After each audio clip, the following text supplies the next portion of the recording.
you all please be seated?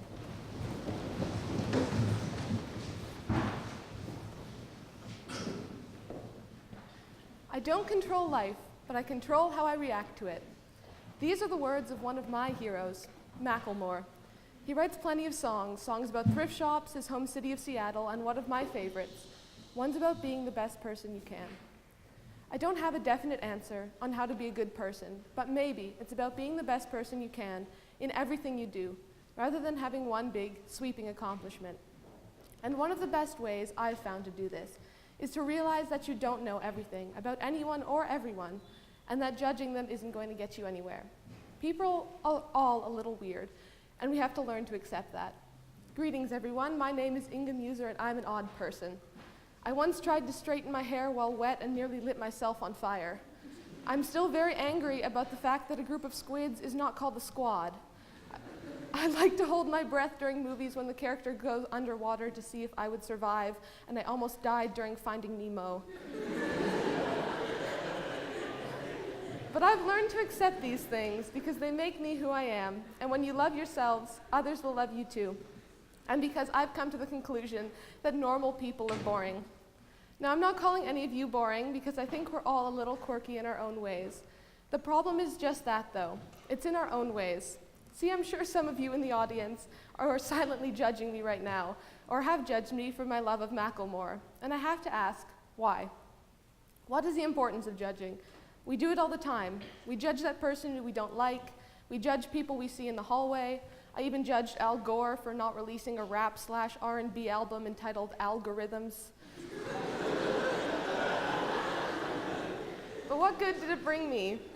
All I did was make a decision based on information that, in reality, I created in my head. And see, that's something we all have to accept, that sometimes we're wrong. My roommate is blonde. And yeah, to be honest, that's the first thing I noticed about her at the beginning of the year. I'm sorry, Savannah. And I'm glad that I decided I hate first judgments because, Savannah, words can't even express how glad I am we're friends and how glad I am that our walls can't talk. I'm infinitely happy I decided not to choose the stereotype judgment because if I did, I would never have a friend to teach that a scrum in rugby is not called the cave, to stay up far too late telling stories to, giggle over cute boys with, and dance with just for the hell of it at 3 o'clock in the morning. But see, what if I had decided that I was going to go by my first completely wrong judgment? We live in a world where being right is really important, yet sometimes you have to accept the fact that you don't have all the information. A straight oar looks bent in the water. What matters is not merely that we see things, but how we see them. Montaigne. I can promise you, as soon as you decide that the person who hasn't emailed you back might be going through a rough family crisis and is a little busy right now, or the person who seems really bitter and secluded has gone through things you can't imagine, and you decide to forgive rather than judge, you reach a peace that can't be rivaled. Think about all the things other people don't know about you, and now realize that you don't know that much about every other person. We're all a big family here, and it's time we start acting like one. And speaking of family, my brother is that tall guy sitting in the back over there. In our 17 years together, he's taught me how to throw a rugby ball, he's showed me the world of Reddit, been ever so patient as I yelled all the lyrics to Can't Hold Us by Macklemore as he drove me to school, and accidentally punched me in the face that one time. But he's been the best brother I could ever ask for, and for that, thank you. He also taught me to question everything, and for that, thank you again. He showed me that you can't accept things for how they seem. You've got to make your own path, you've got to decide your own goals, get your own stuff done, and to quote Macklemore, "My mom once told me we're not finished products, homie, authors of a book and the object is to write it slowly." And so, graduating class of 2013, and still to graduate class of 2014, I can honestly say that I've learned something from each and every one of you. I'm going to mention a few of these important lessons anonymously, and I hope you can pick yourselves out. I've learned that faith in God and an undying faith in humanity leads you to great things. I've learned that hard work can get you far. I've learned that strength can come from weakness, that kindness can come from heartbreak. I've learned that the happiest girls are the prettiest girls. I've learned that the quietest people often have the loudest minds. I've learned that you have to give people a chance. I've learned that one of the coolest, most fascinating and awesome people I've ever met was hiding as the girl in orchestra I was too shy to talk to.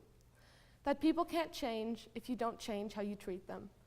And that you should always give someone your kindest words, your most sincere smile, and most importantly, your open heart, because everyone deserves a chance. The year is coming to a close, and I want to leave you with a few sentiments from some of my favorite people. From Jesus, every test that you have experienced is the kind that normally comes to people. But God keeps his promise, and he will not allow you to be tested beyond your power to remain firm. At the time you are put to the test, he will give you the strength to endure it, and so provide you with a way out. From God, for I know the plans I have for you, plans to prosper you and not to harm you, plans to give you a hope and a future. From my pal Macklemore, the Spirit is there to knock you down, but if you make that the end, you will never know the beauty of being able to stand up again. And because I wish each and every one of you all the best, and because my blonde roomie and I are headed to Ireland next year, a prayer brought to you by the Irish. I wish you a sunbeam to warm you, good luck to charm you, a sheltering angel so nothing can harm you, laughter to cheer you, faithful friends near you, and whenever you pray, heaven to hear you. Would you all please rise and sing hymn 436?